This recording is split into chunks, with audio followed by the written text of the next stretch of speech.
Welcome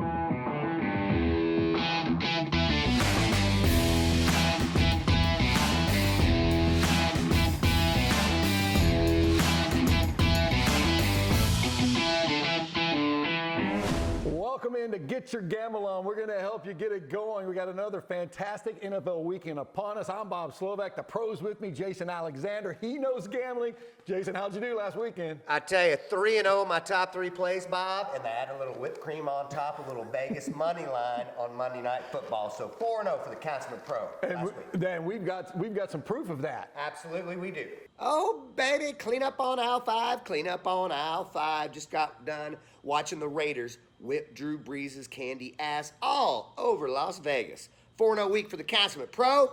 And Bob, always remember, let's keep our gamble on. Good stuff right there, Jason. I love the reaction. You know what else was good, Bob? My bank account after last Sunday and Monday, okay? And we're ready to add on this weekend as well. That's why we're here. Okay, all but 3 home teams favored? That's correct. Yeah, we've got a couple opportunities for some home dogs, which I like 2 of this Sunday at noon. Give them to me. Who are they? Well, one of my biggest plays this week is the Minnesota Vikings. They're going to catch 2.5 against the Tennessee Titans. Look, they've looked awful. Kirk Cousins last week, They've been bad. He only threw for 113 more yards than you and I did on Sunday. Yeah. But I like the bounce factor, and that's what we're betting on. You like that, Kirk Cousins? I like it too. Plus 2.5 for the Vikings. And Tennessee's been playing nothing but close games. Exactly. So. It's the Oppo Taco play of the week. All right, some crazy injuries this week. We got to say, everybody's talking about Tyrod Taylor. He needed a pain injection, and his trainer punctured his lung. Yes, that was the report. And I tell you, I doubt the trainer still has a job now, Bob. Well, maybe not. Justin Herbert, yes. I think he's going to be in there for a while. I think Tyrod's time is come and gone. He's going to be a great backup, but it's Justin's turn. Chargers are favored over the Panthers. Is that a pick? No. I like Carolina. I like Carolina to get off this night. I don't think Justin's quite ready yet to get that first W. I like a high-scoring game, though. I like the over. When you go into every weekend, Jason, do you have a betting strategy? Overall, Bob, I'd say, look, I want to get on the side of Vegas. There's a reason that Vegas has all those big buildings, I guarantee you. And so, look, I want to try to pick the games that jump off the page, and I want to go Oppo a little bit. And Tennessee's a perfect example. The Minnesota Vikings are a perfect example. Tennessee should be the play of the week, and Joe Public will be playing them. Yeah. But not us, Bob. We're taking the Vikings. He's making money, so you need to listen to him. And more information is always better. Let's check in with our NFL insider. All right, Sean Pendergast joining us now. And Sean, what have you seen in the NFL these first few weeks? Bob, I think the 2 big things that I've seen these first couple weeks that you need to take note of, offense and adaptability. You're not going to be a top-tier team in the NFL if you're not scoring 30 points a game this year. You're looking at Seattle. You're looking at Kansas City. You're looking at Baltimore, the Rams, the Bills. These are all teams that have high-octane offenses with MVPs at quarterbacks and adaptability. The coronavirus alone has forced coaches to adapt, react, tweak rosters and things like that. But the injuries that have come up these first couple of weeks have forced teams that had big, high playoff hopes to really adapt their rosters and adapt to the situation. So if you're punting, you're falling behind. You're falling behind already if you're punting the ball too many times. All right, so when you're looking at the games and you're looking at the lines that they're placing on these games with the injuries and the shuffling of quarterbacks and stuff, how does that play into your decision when you're making bets?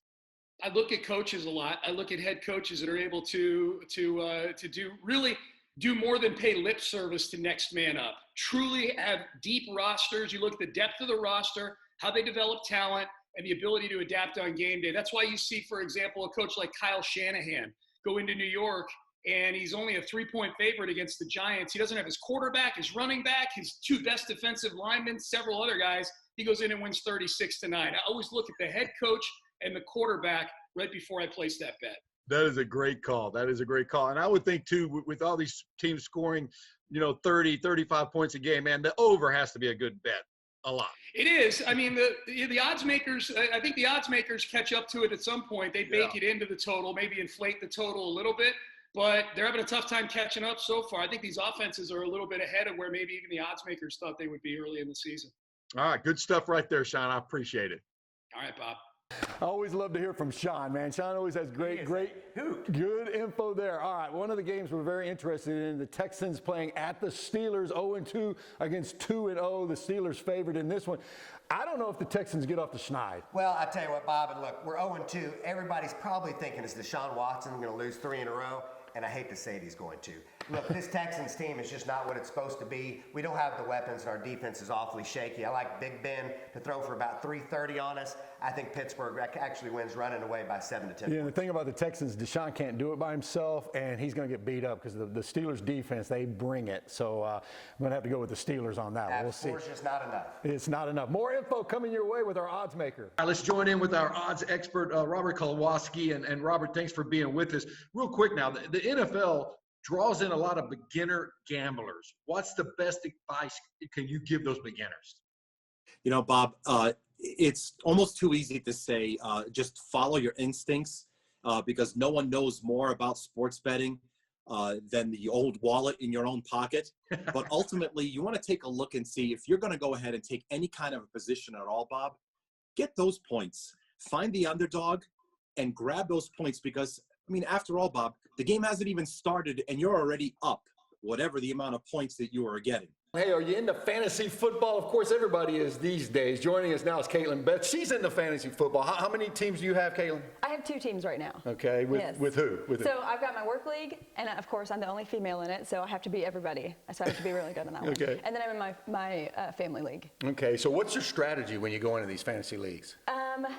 You know, when I go into it, I'm thinking I want to get good running backs and good wide receivers. I focus on that, and I usually just pick whatever available kicker or defenses of it is there. Yeah. And at quarterback, I don't really try to go too early because there's so many of them, and you can get decent points with Who do you most have of them. right now? I have Carson Wentz in one league, and I have Matt Stafford in the other. Okay, well, you get numbers with Stafford. You do, yes.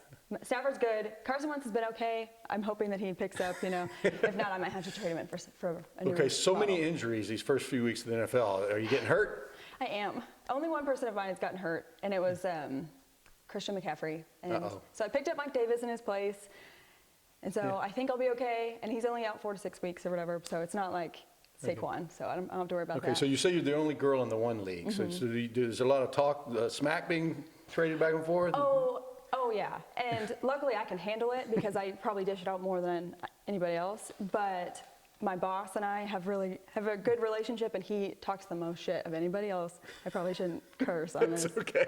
It's the internet. Yeah. Hey, so what's the payout? Does every league's a little bit different? Honestly, I have no idea. I don't even do it for the payout. I do it because I really enjoy, I feel like it gets me into the games, to every game, rather than just watching the Texans being disappointed every week.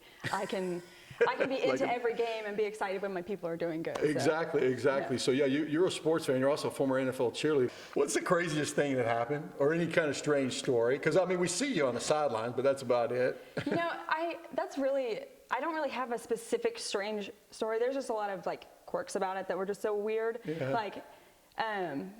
The not being able to speak to or be friends with the players, they took to an extreme. So they told us, if you are at dinner or if you are out at a club or you're doing something, minding your own business, if a player even walks into the same building while you're out, you have to leave. Wow. You have to close out your tab or you have to pay your bill and leave immediately. And if anybody says, spots you there with them, you get kicked off the team. No questions asked. Did any player ever try to talk to you?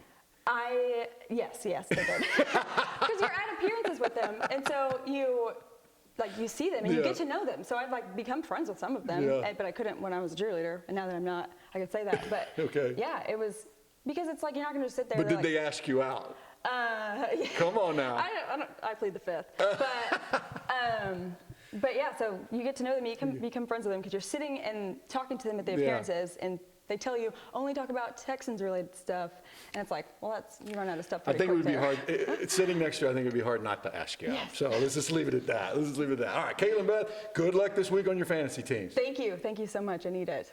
All right, Jason, ready for another fantastic weekend. Final thoughts? Absolutely. 3 plays, no chance they will lose. We got the New York Giants catching points at home. We're going to play our prime time play of the week. A-Rod on the road on Sunday night. And then the Minnesota Vikings, the Oppo Taco play of the week. That's 3-0. Take your girlfriend out for a nice steak dinner after those. Thank you, Jason. Always remember, get your gamble on right here.